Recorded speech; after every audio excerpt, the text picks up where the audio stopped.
중심 잡힌 시선, 따뜻한 공정의 가치로 세상을 바라보는 황보선의 출발 새 아침은 청취자 여러분과 함께합니다.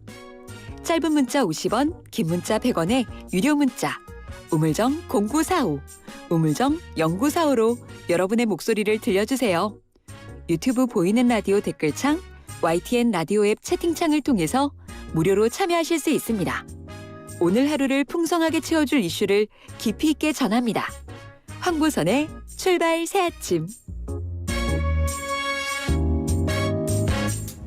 자, 이 시각 가장 많은 관심 받는 뉴스 망관뉴 시간입니다. 이현웅 아나운서, 안녕하십니까? 네, 안녕하십니까. 이현웅입니다. 첫 번째 소식 뭡니까?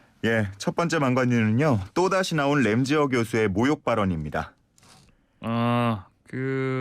위안부를 매춘부다 이렇게 얘기했던 사람 말하는 거죠? 예, 맞습니다. 하버드대 교수? 맞습니다. 광복절 연휴에 또 황당하고 모욕적인 소식이 전해졌는데 최근 일본의 한 교수가 위안부는 모두 합의 계약 상태였다라는 제목의 책을 발간했어요.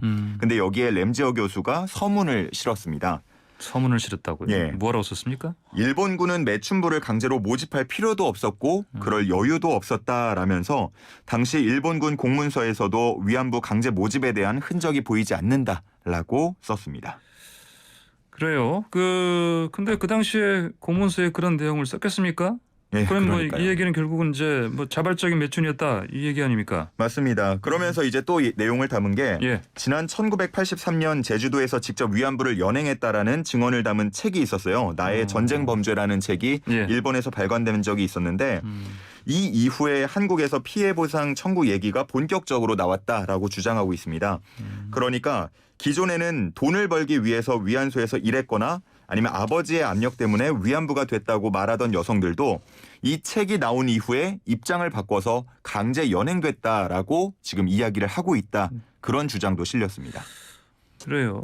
참 이 사람은 정말 교수인지 모르겠습니다. 얼마나 그 피해자들한테 다시 상처를 주려고 이러는지 모르겠네요. 예, 그러면서 또 일본의 독자분들은 그런 주장들에 속지 마시길 바란다라는 이상한 당부까지 이건 또 남겼는데요. 무슨 말이에요, 이건 또요? 예, 정말 뭐라고 할 말이 없습니다.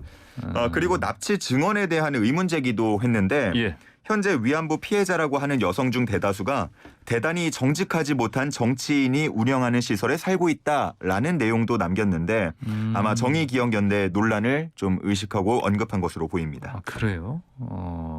자, 근데 렌즈 교수가 예전에 그 학교에서 대학 측에서 조치도 없이 그래서 강의는 계속하고 있다 얘기 들었습니다. 예, 그동안 비판 계속 이어졌지만 별다른 조치를 취하지 않았었는데 이제 가을 학기가 곧 열리거든요. 근데 지금 교수 소개란에 보면 기업법과 일본법 개론 과목을 맡을 것으로 좀 보이는 그 시사하는 그 문구가 있습니다.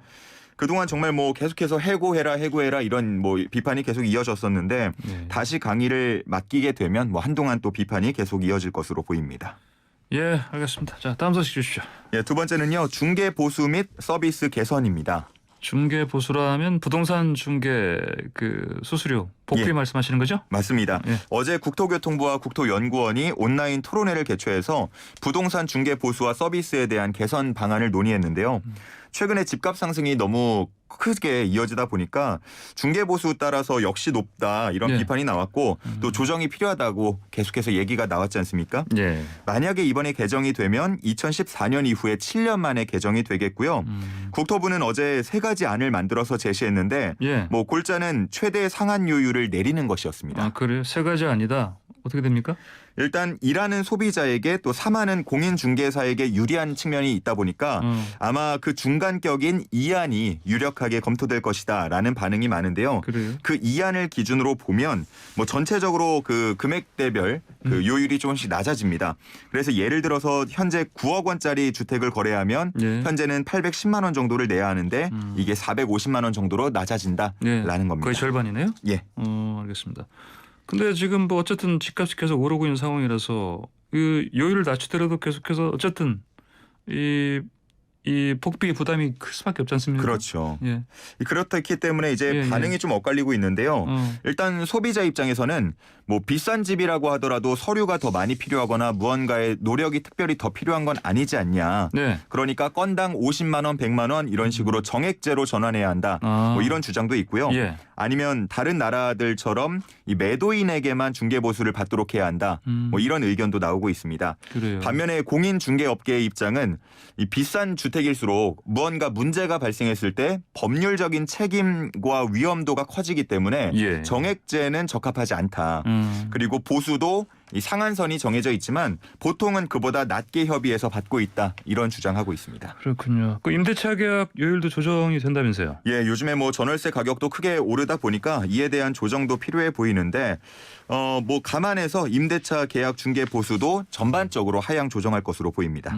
언제 이거 최종 확정안 나옵니까? 예, 일단 뭐 계속해서 토론회 등을 열면서 논의를 이어갈 것으로 보이고요. 예. 이번 달 안에 개편안을 확정해서 발표하겠다는 게 이제 입장인데 공인중개업계에 현재 반발이 좀 많이 나오고 있거든요. 어쨌든 간 낮추는 쪽이니까요. 예. 얼마나 낮추느냐 이걸 논의하는 거고 어쨌든 간 낮추는 부분이 있다 보니까 계속해서 반발이 나오고 있어서 이 부분을 좀 더 지켜봐야 될 것 같습니다. 알겠습니다. 자, 다음 만관유는 호날두 얘기네요. 예, 호날두 노쇼 논란 판결이 또 나왔습니다. 아, 그렇군요. 이게 이제 2019년에 그 왔을 때 경기장에 안 나온 거 말씀하시는 거죠? 맞습니다. 안 뛴 거? 예, 예. 1분도 출전하지 않았기 때문에 예. 속았다라는 반응이 나오면서 그 이후에 소송도 여러 건 이어졌는데 그동안 이어졌던 소송건에서 모두 그 관중들 측 손을 들어줬거든요. 예, 예. 근데 이번에 나온 민사소송 판결도 크게 다르지 않았습니다. 그래요? 그러면 자, 소송 통해서 판결에 따라서 그럼 얼마 정도 배상을 하도록 합니까? 이번에 판결이 나온 민사소송 같은 경우는 4,700여 명의 관중이 함께 나섰는데 예. 피고가 원고에게 약 8억 7천만 원 정도를 지급하라라고 판시를 했습니다. 이거를 단순히 그냥 8억 7천만 원을 4,700여 명으로 나누면 예. 한 15만 원, 16만 원 정도가 되거든요. 15만 원, 16만 원. 그때 당시에 정도? 이제 티켓 가격이 최소 3만 원부터 한 40만 원까지 했습니다. 네. 그래서 그걸 대비해서 좀 산정해 보면 구매 금액이 한 60% 정도 되고요. 예. 일단 호날두 선수가 나오진 않았지만 경기는 어쨌든 정상적으로 진행이 됐다 보니까 그런 점을 고려해서 60% 정도로 잡았다라고 했습니다. 60%. 알겠습니다. 1인당 15만 원 정도. 알겠습니다. 오늘의 만관 여기까지 듣겠습니다. 감사합니다. 네, 감사합니다. 네, 지금까지 이현웅 아나운서였습니다.